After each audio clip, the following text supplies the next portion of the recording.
باللہ من الشیطان الرجیم بسم اللہ الرحمن الرحیم۔ السلام علیکم ناظرین، میں ہوں آپ کا میزبان محمد تحسین عباسی اور آپ دیکھ رہے ہیں میرا YouTube channel Pakistan time news. آج میں ذکر کروں گا صدر مملکت آصف علی زرداری صاحب، جن کے متعلق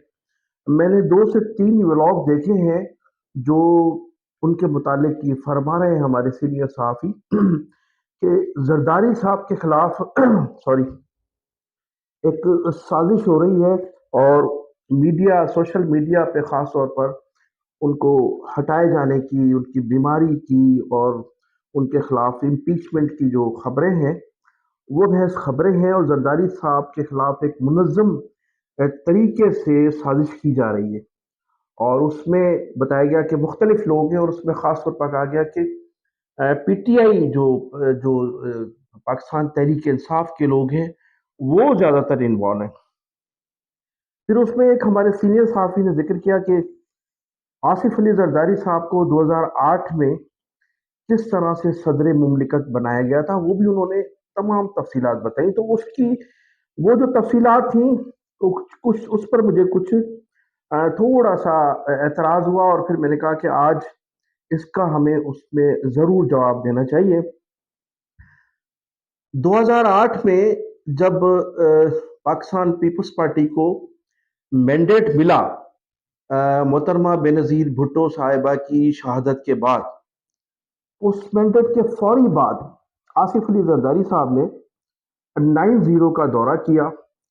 اور نہ صرف وہ 9-0 گئے بلکہ میں سمجھتا ہوں کہ پاکستان کی تاریخ کے پہلے جو تھے وہ لیڈر تھے جنہوں نے شہدائے قبرستان کا بھی وزٹ کیا۔ شہدائے قبرستان گئے، جو 25,000 شہداؤں کا قبرستان تھا، وہاں جا کر انہوں نے شہداؤں کے لیے دعائیں بھی کی۔ بانی متحدہ الطاف حسین کے بھائی ناصر حسین اور ان کے بھتیجے کی قبر پر بھی گئے اور وہاں انہوں نے دعا بھی کی۔ 9-0 پہنچ کر انہوں نے ٹوپی اور اجرک کا تبادلہ ہوا۔ آصف علی زرداری صاحب کو اس وقت کی رابطہ کمیٹی نے اجرک ٹوپی پہنائی، اور آصف علی زرداری نے اپنے وفد کے ساتھ جو اس وقت کی رابطہ کمیٹی تھے ان کے لوگوں کو ٹوپیوں اور اجرک کا تحفہ پیش کیا۔ تو اس طرح سے ٹوپی اور اجرک کا دونوں طرف سے تبادلہ ہوا، اور پھر فیصلہ کیا گیا کہ متحدہ قومی موومنٹ جو 9-0 ہے وہ حکومت بنانے میں پاکستان پیپلز پارٹی کی مکمل نہ صرف حمایت کرے گی بلکہ ان کے ساتھ اس ملک کی ترقی اور خوشحالی کے لیے شانہ بشانہ چلنے کا فیصلہ کیا گیا۔ ایک تو یہ وزٹ تھا ان کا، یہ فیصلہ ہو چکا تھا، لیکن ابھی تک آصف علی زرداری صاحب کو صدر مملکت بنانے کا کوئی باقاعدہ یا باضابطہ فیصلہ نہیں ہوا تھا۔ اور پھر مجھے کسی ذرائع نے یہ بتایا ہے کہ صدارت کے لیے آصف علی زرداری صاحب نے اس وقت کے وزیر داخلہ، ابھی وہ وزیر داخلہ نہیں بنے تھے، رحمان ملک صاحب، جو محترمہ بینظیر بھٹو کے بہت قریب ترین سمجھے جاتے تھے، اور ان کی شہادت کے بعد آصف علی زرداری صاحب کے بھی وہ قریب ترین لوگوں میں ان کا شمار ہوتا تھا۔ پھر بعد میں وہ وزیر داخلہ بنے تھے یوسف رضا گیلانی صاحب کی کیبنٹ پہ، تو وہ لندن گئے تھے، اور آصف علی زرداری صاحب کی صدارت کے حوالے سے انہوں نے بانی متحدہ الطاف حسین صاحب کو اس بات پر قائل کیا تھا کہ صدارت کے لیے وہ آصف علی زرداری صاحب کا نام وہ پیش کریں گے اور وہ نامینیٹ کریں گے اپنی طرف سے، تو پھر تمام سیاسی جماعتیں اس پر ایگری ہو جائیں گی۔ آصف علی زرداری صاحب کی صدارت کے حوالے سے بانی متحدہ الطاف حسین صاحب نے مشاورت کی اپنی رابطہ کمیٹی سے، اپنی پارٹی کے لوگوں سے، اور پھر یہ فیصلہ کیا گیا کہ ہم جو موجودہ حالات ہیں ان حالات میں جب پاکستان پیپلز پارٹی کی اکثریت بھی ہے اور ہم لوگ بھی ان کو سپورٹ کر رہے ہیں، تو صدر مملکت بھی پیپلز پارٹی کا ہی ہونا چاہیے۔ اچھا، زرداری صاحب یہ ذہن بنا چکے تھے کہ اگر انہوں نے سندھ سے کسی کو وزیر اعظم بنوایا اپنی پارٹی میں تو پھر وہ صدر نہیں بن سکیں گے۔ تو ان دنوں میں 3 نام پیش کیے جا رہے تھے، ایک یوسف رضا گیلانی، پھر شاہ محمود قریشی، اور پھر تیسرے نام تھے مخدوم امین فہیم۔ لوگوں کا یہ خیال تھا کہ مخدوم امین فہیم جو ہے محترمہ کے زیادہ قریب تھے، وائس چیئرمین تھے، پارٹی کے بڑے ذمہ دار تھے، ان کو وزیر اعظم بنایا جائے گا، لیکن زرداری صاحب سمجھتے تھے کہ اگر امین فہیم کو میں نے وزیر اعظم بنوا دیا تو پھر صدر وہ نہیں بن سکیں گے۔ امین فہیم صاحب کو بالکل سامنے رکھا گیا، شاہ محمود قریشی کو سامنے رکھا گیا اور خبروں میں یہ دو نام ہی گردش کر رہے تھے اس وقت وزارت عظمیٰ کے لیے، لیکن اچانک ہی فیصلہ کیا گیا کہ یوسف رضا گیلانی پاکستان پیپلز پارٹی کے وزیر اعظم ہوں گے، اور اس طرح سے زرداری صاحب نے اس وقت اپنی راہ ہموار کی، اور راہ ہموار کرنے کے فوری بعد الطاف حسین صاحب سے اپنی حمایت کا اعلان کروایا لندن سے۔ الطاف حسین صاحب نے اس ملک کی ترقی، سندھ کی ترقی، خوشحالی کے لیے یہ فیصلہ کیا، اور پھر وہاں سے اسٹیٹمنٹ جاری کیا کہ اب صدارت کے لیے آصف علی زرداری اس وقت موزوں ترین شخص ہیں، کیونکہ ایک تو سندھ میں محرومی تھی، محترمہ بے نظیر بھٹو کے حوالے سے حالات سازگار نہیں تھے، ملک کی معیشت بھی کافی ڈاؤن ہو چکی تھی، اور جنرل پرویز مشرف کے اقتدار سے چند روز پہلے ہی جو ہے وہ چھٹکارا ملا تھا پوری قوم کو۔ تو یہ فیصلہ کیا گیا۔ یہ میں تاریخی واقعہ ان دوستوں کو، ان صحافیوں کو بتا رہا ہوں جنہوں نے آج زرداری صاحب کی صدارت کے حوالے سے جو من گھڑت کہانیاں گھڑی ہیں، اور یہ ثابت کرنے کی کوشش کی ہے کہ شاید اس وقت اسٹیبلشمنٹ کی، آصف علی زرداری اسٹیبلشمنٹ کی ضرورت بن گئے تھے، ایسا نہیں تھا، پری پلاننگ یہ کام ہوا تھا، اور پھر ہوا یہ کہ وہ صدر بن گئے۔ اب اس سے پہلے کا میں آپ کو بتا دوں کہ پاکستان پیپلز پارٹی کو جب جب اقتدار ملا ہے تو اس میں ہمیشہ پیپلز پارٹی کی سپورٹ متحدہ قومی موومنٹ کی رہی ہے۔ میں 1988 کا آپ کو ذکر کروں گا کہ 1988 میں جب محترمہ بے نظیر بھٹو کو ادھورا مینڈیٹ ملا تھا جنرل ضیاء الحق کی شہادت کے بعد، اور اس وقت اگر وہ چاہتی تو حکومت نہیں بنا سکتی تھی، اگر اسٹیبلشمنٹ چاہتی تو یہ حکومت نہیں بنا سکتے تھے، لیکن متحدہ قومی موومنٹ نے اس وقت بھی ان کی حمایت کی تھی۔ محترمہ بے نظیر بھٹو 9-0 تشریف لائی تھی، الطاف حسین صاحب سے ملاقات کی تھی، اور پھر اس کے بعد الطاف حسین صاحب نے ان کی حمایت کا اعلان کیا تھا۔ الطاف حسین صاحب نے انہیں قرآن شریف کا تحفہ پیش کیا تھا، تو اس وقت بھی حمایت کا اعلان کیا تھا۔ وفاق میں اور سندھ میں اس وقت 2 وزارتیں پاکستان پیپلز پارٹی نے 21 نکات پر مذاکرات کے بعد دی تھی، اور پھر جب ان 21 مذاکرات پر عمل درآمد نہیں ہو سکا تو 11 ماہ کے بعد ڈاکٹر عمران فاروق نے ایک قومی اسمبلی میں کھڑے ہو کر خطاب کیا تھا، اور ایک اس وقت شعر پڑھا تھا، اور انہوں نے کہا تھا کہ ہم اب حکومت سے علیحدہ ہونے جا رہے ہیں۔ جو ہی پاکستان پیپلز پارٹی کا اتحاد ختم ہوا متحدہ قومی موومنٹ سے، 11 ماہ کے بعد جو ہے وہ حکومت، اس کے 6 ماہ کے بعد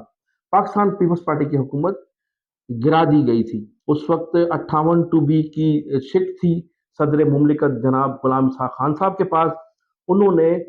تمام جواز بنا کر، اس لیے کہ اس میں بہت سے جواز ایسے تھے جس میں آصف علی زرداری صاحب کے خلاف ایک FIR درج ہوئی تھی، جس میں کہا گیا تھا کہ انہوں نے ایک تاجر تھے بخاری صاحب، ان کا نام مجھے اس وقت ذہن میں نہیں ہے، ان کے پیروں پر بم باندھا تھا، بم باندھ کر ان سے جو ہے پیسے منگوائے تھے، وہ پاکستان میں انویسٹمنٹ کرنے آئے تھے، اور پھر 10% کے حوالے سے زرداری صاحب کو بڑی شہرت حاصل ہوئی تھی کہ وہ ہر کام میں 10% وصول کرتے ہیں، مبینہ طور پر افسران کے تبادلے اور پوسٹنگ میں بھی ان کا 10% تھا۔ اور پھر اس کے ساتھ ساتھ بہت سے مقدمات تھے جو آصف علی زرداری صاحب کے حوالے سے جو باتیں مشہور ہوئی تھی، اور پھر وہ تمام مقدمات درج بھی ہوئے تھے۔ اور پھر جب متحدہ قومی موومنٹ نے 11 ماہ کے بعد پاکستان پیپلز پارٹی کی حکومت کو خیر بات کہا تو شکارپور میں ایک بڑا سنگین واقعہ ہوا تھا۔ شکارپور کے ڈپٹی کمشنر اس وقت کے صباغ خان جتوئی اور اس وقت کے چیف منسٹر مس آفتاب میرانی نے کراچی شکارپور شہر کو خالی کروا دیا تھا غیر سندھیوں سے، جس میں مہاجروں کی زیادہ اکثریت تھی، ان میں پنجابی بھی تھے۔ شکارپور شہر میں ڈپٹی کمشنر، اس وقت کے ڈپٹی کمشنر نے کھڑے ہو کر دکانوں کو آگ لگوائی تھی، پولیس کی موجودگی میں گھروں کے گھر خالی کروائے تھے، لوگوں کو وہاں سے بھاگنے پر مجبور کر دیا تھا۔ اسی دوران پھر پکا قلعہ آپریشن بھی ہوا۔ تو یہ تمام واقعات اس وقت ہوئے جب متحدہ قومی موومنٹ نے پاکستان پیپلز پارٹی کی حکومت کو خیر باد کہہ دیا تھا۔ اس قسم کے واقعات ہوتے رہے، اور پھر 18 ماہ کے بعد جب پیپلز پارٹی کی حکومت کا خاتمہ ہوا تو آصف علی زرداری گرفتار کر لیے گئے تھے، ان کے بہت سے وزراء گرفتار کر لیے گئے تھے، اور 1990 میں پاکستان پیپلز پارٹی جو ہے وہ 18 سیٹوں پر محدود ہو گئی تھی۔ پورے سندھ میں قومی اسمبلی کی 18 سیٹیں تھی، محترمہ بے نظیر بھٹو سمیت۔ تو پیپلز پارٹی سکڑ کر جو ہے، جو کیونکہ فیئر الیکشن تھا 1990 کا، فیئر الیکشن تھا، جب فیئر الیکشن ہوا تو پیپلز پارٹی کو اپنی حیثیت کا اندازہ ہو گیا کہ وہ ان کی جو سیٹیں ہیں محض وہ 18 سیٹیں ہیں، اور 18 سیٹوں پر انہوں نے پھر اپوزیشن کی۔ پھر 1993 میں محترمہ بے نظیر بھٹو اور اسٹیبلشمنٹ کے درمیان مذاکرات ہوئے۔ اس وقت نواز شریف صاحب نے جو ہے وہ اسٹیبلشمنٹ سے اپنے معاملات کو خراب کیا، ان کے تعلقات وہاں خراب ہوئے۔ ادھر محترمہ بے نظیر بھٹو نے اپنے معاملات کو جو ہے اسٹیبلشمنٹ سے معاملات طے کیے۔ 1993 میں پھر پیپلز پارٹی کو اقتدار دیا جاتا ہے۔ اب 1993 میں جو اقتدار دیا جاتا ہے پاکستان پیپلز پارٹی کو، تو اس اقتدار سے قبل بے نظیر بھٹو کی شرط یہ تھی کہ کراچی حیدرآباد کی جو سیٹیں ہیں وہ بھی پاکستان پیپلز پارٹی کو دی جائے، اور وہ کس طرح سے دی جائے، مینڈیٹ تو الطاف حسین کا ہے۔ پھر ہوتا یہ ہے کہ وہ بظہر طاقت، چونکہ آپریشن تو شروع ہو چکا تھا 1992 میں نواز شریف صاحب کے دور میں، اس آپریشن میں اس قدر شدت لائی گئی کہ متحدہ قومی موومنٹ کو مجبوراً قومی اسمبلی سے جو ہے وہ بائیکاٹ کرنا پڑا۔ اور پھر ہوا یہ کہ 3 دن کے بعد اسی متحدہ قومی موومنٹ نے الطاف حسین کے حکم پر بائیکاٹ ختم کیا، اور جو قومی اسمبلی کی سیٹیں بائیکاٹ کے باعث پیپلز پارٹی کو چلی گئی تھی یا جو دوسرے جماعتوں کو گئی تھی، وہ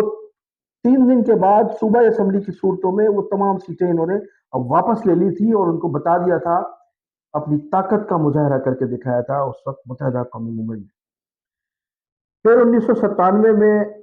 جب یہ پاکستان پیپلز پارٹی کی حکومت بنتی ہے 1993 میں، تو تسلسل کے ساتھ آپریشن ہوتا ہے، ماورائے عدالت قتل ہوتے ہیں، شہید کیے جاتے ہیں کارکنان، مہاجر بستیاں اجاڑ دی جاتی ہیں، گھروں کو، فیکٹریوں کو، جو معیشت کو تباہ کیا جاتا ہے 3 سال میں۔ 1996 میں پاکستان پیپلز پارٹی کی حکومت کا خاتمہ ہوتا ہے۔ اب خاتمہ کرنے والا کون شخص تھا؟ پاکستان پیپلز پارٹی کی بھاری اکثریت سے کامیاب ہونے والے صدر سردار فاروق لغاری اس وقت پیپلز پارٹی کی حکومت کا خاتمہ کرتے ہیں، اور اس میں وہ جواز جو پیش کرتے ہیں، وہ سب سے بڑا جواز یہ ہوتا ہے کہ کراچی میں ماورائے عدالت قتل، لوگوں کا اغوا برائے تاوان، زمینوں پہ قبضے، بھتے کی پرچیاں، یہ تمام چیزیں جو آج ہم جو لوگ الزامات عائد کرتے ہیں پیپلز پارٹی پر، وہ 1996 میں سردار فاروق لغاری نے ان پر عائد کیے تھے جب یہ حکومت ختم کی گئی تھی۔ اور اس کے فوری بعد حکومت کے خاتمہ، ایک طرف تو فاروق لغاری صاحب ٹی وی پر بیٹھ کر اس وقت کی حکومت کا خاتمہ کر رہے تھے، اور دوسری جانب جو ہماری فورسز تھی وہ آصف علی زرداری کو گرفتار کر رہی تھی۔ پنجاب کے گورنر ہاؤس سے آصف زرداری کو گرفتار کیا گیا تھا، اور پھر ان پر جو مقدمات بنے تھے وہ مقدمات سینکڑوں کی تعداد میں تھے، اور وہ کئی مقدمات میں ان کی جو گواہیاں تھیں وہ بھی ثابت ہوئی، لیکن بہرحال اسٹیبلشمنٹ نے ہماری ان پر مہربانی کی کہ ان کو۔ اچھا ناظرین، آپ کو بتاؤں میں کہ 1988 کی جو حکومت تھی محترمہ بے نظیر بھٹو صاحبہ کی، اس کا جو خاتمہ کیا گیا اس وقت کے صدر مملکت جناب غلام اسحاق خان نے، اس میں پوری طرح سے ہماری جو اسٹیبلشمنٹ تھی ان کی مرضی شامل تھی، اور اس میں جو سب سے بڑا ایلیگیشن تھا محترمہ بے نظیر بھٹو صاحبہ کی حکومت پر، کہ محترمہ بے نظیر بھٹو صاحبہ انڈیا کے دورے پر گئی تھی، اور ان کی کوشش تھی کہ ہم کسی طرح سے ہندوستان سے تعلقات معمول پر لے کر آئیں، بہتری کی طرف لے کر آئیں۔ تو جب وہ وہاں گئی تو اس وقت کے وزیر داخلہ تھے جناب اعتزاز احسن صاحب، بیرسٹر اعتزاز احسن صاحب، وہ بھی محترمہ بے نظیر بھٹو صاحبہ کے ساتھ تھے، اور وہاں مذاکرات بھی ہوئے تھے۔ تو کہا جاتا ہے کہ اس مذاکرات کی ٹیبل پر، اچھا، محترمہ بے نظیر بھٹو کی ہندوستان روانگی سے قبل ہندوستان کے اس وقت کے وزیر اعظم نے یہ شرط عائد کی تھی کہ وہ جو محترمہ کو اس وقت اجازت ہوگی ہندوستان کا دورہ کرنے کی، کہ وہ جو کشمیر میں حریت پسند ہیں، حریت پسند جو بھی لوگ ہیں ان کی ہمیں لسٹ فراہم کریں گے۔ اعتزاز حسن صاحب نے ایک مذاکرات کی ٹیبل پر وہ محترمہ بے نظیر بھٹو صاحبہ کے سامنے ان حریت پسندوں کی لسٹ فراہم کی تھی ہندوستان کو، اور پھر یہ مذاکرات کا سلسلہ آگے بڑھا تھا، اور پھر وقت نے ثابت کیا تھا کہ وہ تمام حریت پسند شہید کر دیے گئے تھے بعد میں۔ تو یہ سب سے بڑا ایلیگیشن تھا 1988 کی حکومت کے خاتمے کا، اور 1996 میں جو حکومت کا خاتمہ ہوا اس میں ایک تو آصف علی زرداری صاحب کی کرپشن، اور اس نے جو جس طرح سے اے آر وائی گولڈ کا ایک بہت بڑا کیس تھا، جو اے آر وائی جو ہمارا نیوز چینل ہے ان کے مالکان، اے آر وائی گولڈ کا ایک بہت بڑا کیس تھا، کے سی کا ایک بہت بڑا کیس تھا، اور متعدد بے پناہ کیسز تھے۔ اور اس کے ساتھ ساتھ جو ماورائے عدالت قتل ہوئے کراچی حیدرآباد میں، سندھ کی جو پاکستان کی معاشی ہب ہے کراچی کو جس طرح سے میں نے آپ کو پچھلے بلاگ میں بتایا تھا کہ کراچی کے معاشی ہب کو تباہ کرنے کے لیے یو اے ای کے کہنے پر جو پیسہ ملا اس وقت پیپلز پارٹی کی حکومت کو، اور وہ ایلیگیشن بھی تھا اس میں، پوری طرح سے ثبوت بھی موجود تھے۔ تو یہ ایلیگیشن تھے 1996 کی حکومت میں، پھر ان کا محترمہ بے نظیر بھٹو کا بھائی بھی شہید کر دیا گیا تھا۔ تو فاروق لغاری نے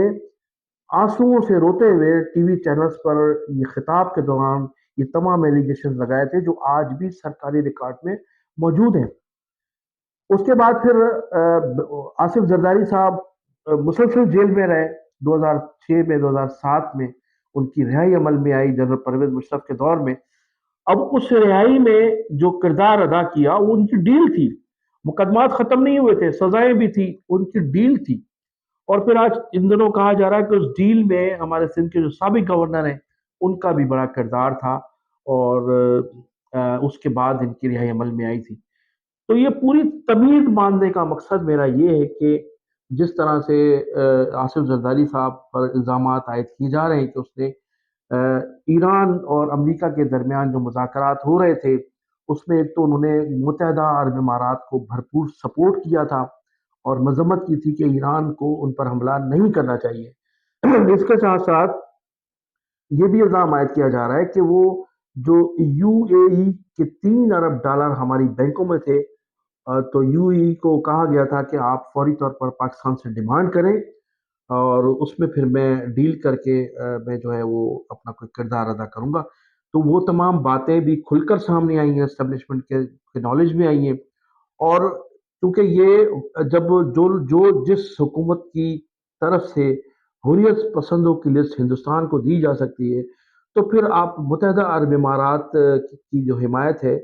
وہ تو ایک معمولی سی چیز ہے۔ اب اسٹیبلشمنٹ نے تمام چیزوں کو مد نظر رکھتے ہوئے آصف علی زرداری صاحب کو نہ صرف اسلام آباد سے آؤٹ کیا ان مذاکرات کے بعد، اور اب کہا جا رہا ہے کہ آج سے کوئی مذاکرات شروع ہونے جا رہے ہیں۔ تو یہ پاکستانی کے لیے ایک بڑی خوشخبری بھی ہے کہ ایران کا وفد جو ہے وہ اسلام آباد پہنچ چکا ہے، اور امریکی وفد جو ہے 24 سے 48 گھنٹے میں پہنچنے والا ہے۔ ایران اور امریکہ کے جو مذاکرات ہیں وہ ایک مرتبہ پھر ہونے جا رہے ہیں، اور اب کامیابی کے امکانات کافی خاصے روشن ہیں، اور اگر یہ کامیاب ہو جاتے ہیں تو پاکستان میں ایک ترقی کی نئی منازل طے ہوں گی،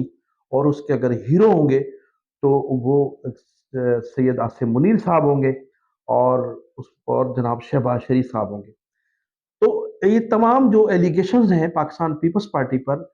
یہ ماضی میں لگتے رہے ہیں۔ ان کی اس قسم کی حرکات کی وجہ سے پاکستان کو ہمیشہ نقصان اٹھانا پڑا ہے، اور یہی وجہ تھی کہ اسلام آباد سے ان کو آؤٹ کیا گیا۔ اب ایک صحافی فرماتے ہیں کہ چونکہ وہ صدر مملکت ہیں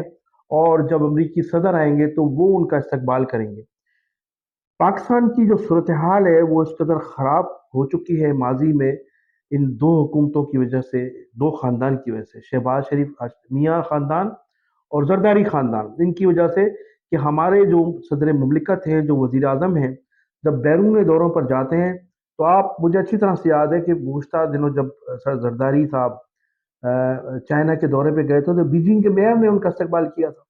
اور اب وہ چین کے دورے پر جا رہے ہیں تو آپ کو اندازہ ہو جائے گا کہ ان سے کس کس نے ملاقات کی اور ان کا پروٹوکول کیا ہے۔ یہ تمام چیزیں آپ کو پتہ لگ جائیں گی کہ ہمارے آج کے صدر مملکت کی جو دنیا میں حیثیت کیا ہے۔ ایک دور ایسا تھا کہ ایوب خان کے دور میں جب ایوب خان اپنی کسی ملک کے اوپر سے سفر کرتے تھے کسی ملک دوسرے ملک جانے کے لیے، تو وہاں ان کو ایک پیغام ملتا تھا اس حکومت کی جانب سے، سلامتی کا پیغام ملا کرتا تھا۔ لیکن آج ہماری وہ پوزیشن نہیں ہے، اور میں سمجھتا ہوں کہ ایران اور امریکہ کے مذاکرات کے بعد ہماری وہ حیثیت ضرور انشاءاللہ تعالی بحال ہو جائے گی۔ تو زرداری صاحب کو مائنس کرنے کا مقصد یہ کہ پیپلز پارٹی پر کبھی بھی ہمارے اسٹیبلشمنٹ کو اعتماد نہیں رہا، اور آپ نے دیکھا کہ آصف علی زرداری صاحب کو جب 2008 میں صدر مملکت بنایا گیا تو میمو گیٹ اسکینڈل جو ہے وہ آج بھی ہماری کورٹوں میں وہ کیس کو مقدمہ موجود ہے، اور جب اب یہ 2024 کے بعد انہیں صدر بنایا گیا تو یہ اسٹیبلشمنٹ کی مجبوری تھی، عمران خان کو منہ دینا تھا، عمران خان کو جو ہے وہ اس کی جو بھی مقبولیت تھی اس کو روکنا تھا۔ یہ مجبوری تھی پیپلز پارٹی کو صدر بنانا، لیکن پیپلز پارٹی کے صدر کو گزشتہ 2 سال میں 2.5 سال میں کسی اہم معاملات میں ہمیشہ سے ان کو دور رکھا گیا ہے، اس لیے کہ پیپلز پارٹی کی جو ماضی کی کارکردگی ہے وہ سامنے رکھتے ہوئے تمام چیزیں جو ہے رکھی گئی ہیں۔ تو اب یہ جو چائنا کے دورے پر جا رہے ہیں آصف زرداری صاحب، ان کی جو چائنا میں حیثیت ہے اس کا بھی اندازہ ہو جائے گا، ان کے پروٹوکول سے پتہ لگ جائے گا کہ وہ جو ہے ان کی اب حیثیت کیا رہی ہے ہمارے صدر مملکت کی۔ تو ناظرین، ایک تو خوشی کی خبر تھی، اور دوسرا میں آپ کو آج کے ولاگ میں جو تمیز میں نے باندھی ہے اس میں آپ کو یہ بھی بتانا چاہ رہا تھا کہ 2008 میں جو صدر مملکت کے لیے نامینیٹ کیا گیا تھا یا جو پہلی مرتبہ اسٹیٹمنٹ جاری کیا تھا وہ تھے الطاف حسین صاحب، جنہوں نے لندن سے بیٹھ کر آصف علی زرداری صاحب کو صدر جو ہے کہا تھا کہ یہ اب صدر جو مملکت کے لیے آصف علی زرداری موزوں ترین شخص ہیں۔ تو یہ بتانے کا مقصد یہ تھا۔ اب میں انہی الفاظ کے ساتھ آپ سے اجازت چاہوں گا، اس حوالے سے بہت سی میرے پاس خبریں موجود ہیں، جو حالات سامنے آئیں گے میں آپ کو بتاتا رہوں گا۔ اس وقت تک کے لیے مجھے اجازت۔ پاکستان زندہ باد، پاکستان پائندہ باد۔